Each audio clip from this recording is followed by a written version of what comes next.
All right, so if you're a fan of RTFM, first off, thank you. My God. Second, you know that I don't do reviews, and this is by design. I like reviews just as much as the next gamer, but with so many great reviewers out there, I don't really feel the need to throw my hat into that particular ring. That being said, I do want to talk about my personal experience with Anachrony. Now, I'm not trying to say whether this game is officially good or bad. I just want to give you folks an idea of how I felt while playing the game. So I'll start off by saying that I tend to have mixed feelings about worker placement games. I like them, I don't love them.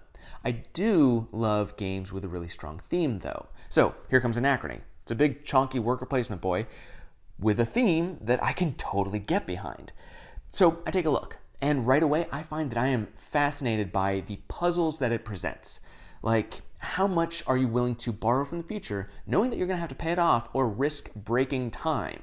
Do you want to go really hard on the time travel route, or just focus on buildings and more standard economy fare? And how long do I think that I can put off evacuating before the game ends? Do I have one more round? Do I have to do it now? I'm not sure. All of those questions had me pumped. So much so that the fact that the theme tied into the mechanics so well ended up just being icing on the cake. And then I play the game, and I like it, don't get me wrong, but there are a couple things that have muddied the waters for me just a little bit. The big one is its complexity. Now, I like a tough game, but the steps that it takes to get from point A to point B in this game are occasionally mind-boggling. Like, I want to build a super project from a previous era, so I need to learn how to go back in time. To do that, I need to build a power plant. In order to build a power plant, I need resources, so I send a worker over to the mine to get some resources. Gets a few, not as many as I need, but some. It's progress, it's fine.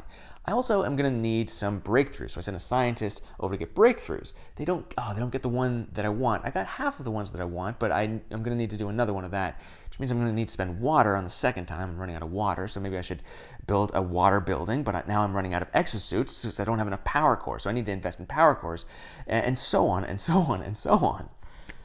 The plan that you have to construct is full of these tiny little moving parts, and because you're usually operating within a hair's margin, if any of these get disrupted, which they probably will because it's a worker placement game, you might have to rethink your whole strategy.